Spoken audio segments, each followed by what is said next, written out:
नमस्कार, मैं हूं आपके साथ हिमानी नैथानी। IBN 7 के सभी दर्शकों को रक्षाबंधन की बहुत बहुत बधाई। और साथ ही आपको बता दें कि आज सावन पूर्णिमा है। 14 जुलाई से शुरू हुए कुंभ मेले में आज नासिक और त्र्यंबकेश्वर दोनों जगहों पर पहला शाही स्नान है। आस्था की डुबकी लगाने के लिए दोनों जगहों पर तड़के 4 बजे से ही बड़ी संख्या में साधु शाही स्नान के लिए पहुंचे हुए हैं।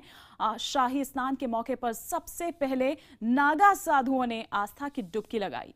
वैष्णव संप्रदाय के दिगंबर, निर्मोही और निर्वाणी अखाड़ों के हजारों महंत और साधु नासिक में पहला पवित्र स्नान कर रहे हैं, तो वहीं शैव संप्रदाय के 10 अखाड़ों के महंत और साधु नासिक से 30 किलोमीटर दूर त्र्यंबकेश्वर में पवित्र स्नान कर रहे हैं। साधुओं का ये शाही स्नान सुबह 10:30 बजे तक चलेगा और इसके बाद ही जो भी आम जन हैं, आम लोग हैं, वो स्नान कर पाएंगे।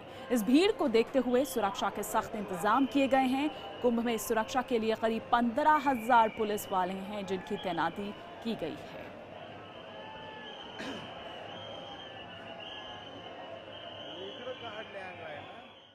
आज सावन पूर्णिमा है। 14 जुलाई से शुरू हुए कुंभ मेले में आज नासिक और त्र्यंबकेश्वर दोनों जगहों पर पहला शाही स्नान है। आस्था की डुबकी लगाने के लिए दोनों जगहों पर तड़के 4 बजे से ही बड़ी संख्या में साधु शाही स्नान के लिए पहुंच रहे हैं। शाही स्नान के मौके पर सबसे पहले नागा साधुओं ने आस्था की डुबकी लगाई। वैष्णव संप्रदाय के दिगंबर, निर्मोही और निर्वाणी अखाड़ों के हजारों महंत और साधु नासिक में पहला पवित्र स्नान कर रहे हैं, तो वहीं शैव संप्रदाय के 10 अखाड़ों के महंत और साधु नासिक से 30 किलोमीटर दूर त्र्यंबकेश्वर में पवित्र स्नान कर रहे हैं। साधुओं का ये शाही स्नान सुबह करीब 10:30 तक चलेगा और इसके बाद ही जो आमजन हैं वो स्नान करेंगे।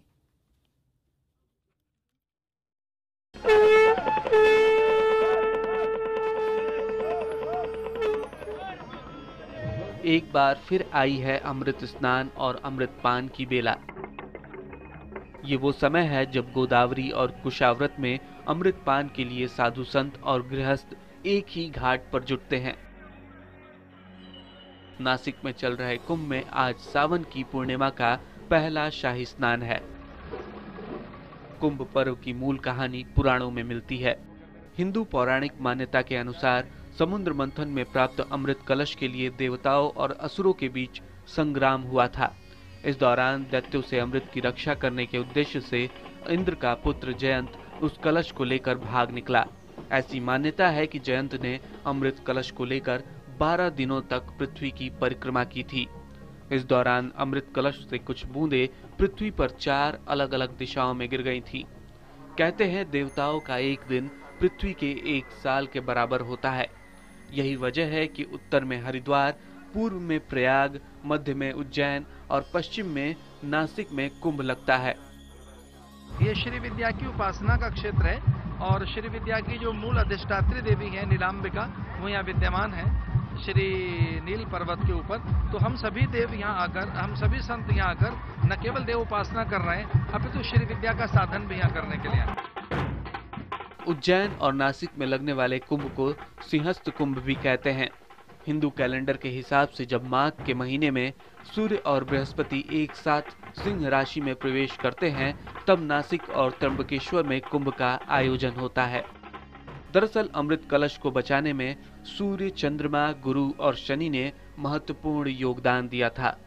पौराणिक कथा है कि जयंत जब अमृत कलश की रक्षा हेतु भाग रहे थे, तब उस अमृत कलश की रक्षा इन ग्रहों ने की थी, जिसमें सूर्य ने इस कलश को टूटने से बचाया, चंद्रमा ने अमृत को कुंभ से छलकने नहीं दिया, गुरु ने अमृत की रक्षा असुरों से की, तो शनि ने इस बात का ख्याल रखा कि कहीं जयंत खुद ही अमृत को ना पी ले।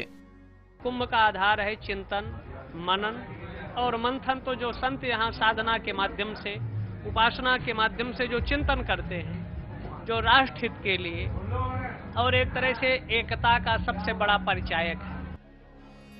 नासिक में कुंभ स्नान का विशेष महत्व है। यहाँ कुशाव्रत कुंड में केवल 7 शैव अखाड़े के सन्यासी ही स्नान करते हैं, जबकि वैष्णव अखाड़े के साधु नासिक में स्नान करते हैं। ऐसा इसलिए कि ये दोनों अखाड़े आपस में अपना प्रभुत्व जमाने के लिए लड़ते थे, जिसमें कई साधुओं का खून बहा। अंत में दोनों पक्षों के बीच बातचीत कर अलग अलग स्नान करने का हल निकला। प्रथम स्नान यहाँ सावन मास में गुरु मंगल और सूर्य के सिंह राशि में संयोग से होता है। ऐसा संयोग 13 सितंबर को पड़ेगा, लेकिन पहला शाही स्नान सावन पूर्णमासी यानी आज है और अंतिम स्नान देवस्थान एकादशी को पड़ेगा। उत्तर भारत में गंगा भागीरथी है तो दक्षिण में वो गौतमी गंगा है और वो यहीं पर विराजमान है। तो जब स्नान करेंगे यहाँ पे हजारों साधु संत नागा जब एक साथ यहाँ पे उनके चरण पड़ेंगे तो ये और पवित्र हो जाएगी और ऐसे में डुबकी लगाने के लिए सभी लोग आतुर होंगे। जिस प्रकार उत्तर भारत में मां गंगा की पूजा की जाती है, ठीक उसी तरह पश्चिमी और दक्षिणी भारत में गोदावरी का भी महत्व है। जैसे मां गंगा भागीरथी की तपस्या का फल स्वरूप है, ठीक वैसे ही गोदावरी भी ऋषि गौतम की तपस्या का फल है। गौतम ऋषि की तपस्या से प्रसन्न होकर भगवान शिव और गोदावरी त्र्यंबकेश्वर में विराजमान है। धारणा है कि कुंभ के दौरान यहाँ पवित्र स्नान करने से सभी पाप नष्ट हो जाते हैं और पुण्य की प्राप्ति होती है। प्रतीक त्रिवेदी, कुंभ, IBN 7। और आपको बता दें कि 80 लाख लोगों के जुटने की यहाँ संभावना है। क्या नजारा है, क्या चल रहा है इस वक्त। पहला शाही स्नान आज हमारे वरिष्ठ सहयोगी प्रतीक त्रिवेदी वहीं पर मौजूद हैं और हमें आगे का नजारा और क्या तस्वीर है दिखाएंगे प्रतीक, पहला शाही स्नान आज क्या हम वहां पर देखें, कितनी तैयारी और किस तरह की तैयारी वहां पर। और ये शाही स्नान तो सुबह 4 बजे से शुरू हो भी चुका है।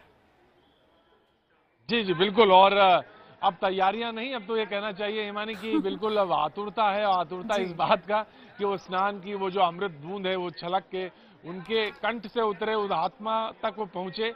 वैसे तो तमाम व्याख्याकार हैं, उन्होंने तमाम तरह से बातें कही हैं। उन्होंने शरीर को भी घट माना है और ये बहुत महत्वपूर्ण है, और मन को उन्होंने जल माना है। तमाम चीजें हैं तमाम, लेकिन आज अगर साकार रूप से किसी की बात करें और कल्पना के तौर पे तमाम चीजें जो यहाँ पर दिख रही हैं वो पीछे हम सबसे पहले हम दिखाना चाहेंगे वो जो ब्रह्मगिरी पर्वत श्रृंखला है।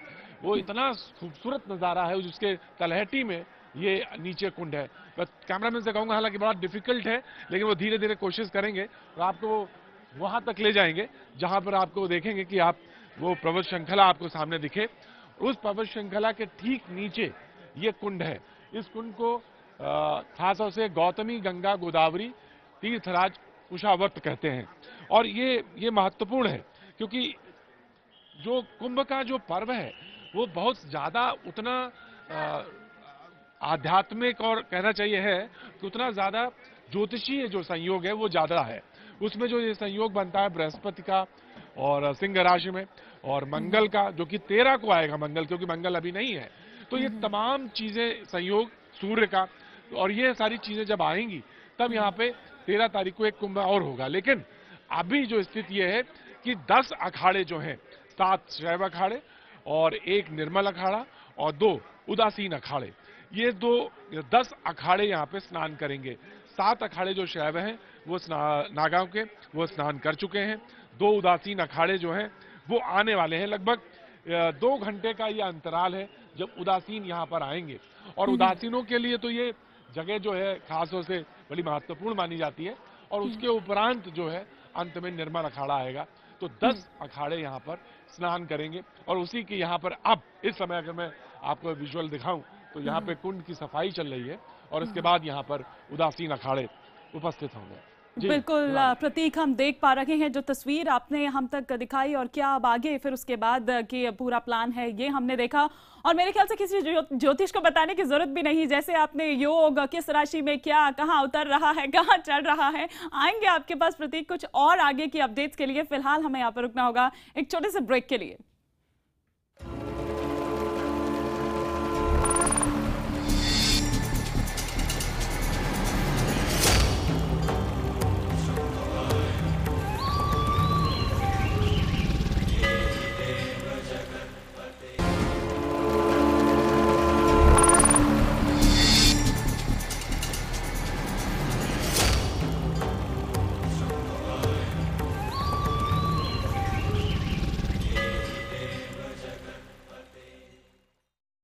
तो बात कर रहे हैं कुंभ की। नासिक कुंभ में भी सबसे पहले नागा साधुओं ने शाही स्नान किया। सुबह करीब 5 बजे जब नागा साधु त्रयंबकेश्वर के कुशारवत कुंड में स्नान करने के लिए पहुंचे, उस वक्त वहां मौजूद हमारे वरिष्ठ सहयोगी प्रतीक त्रिवेदी ने पूरे नजारे को देखा। देखिए उनकी एक खास रिपोर्ट।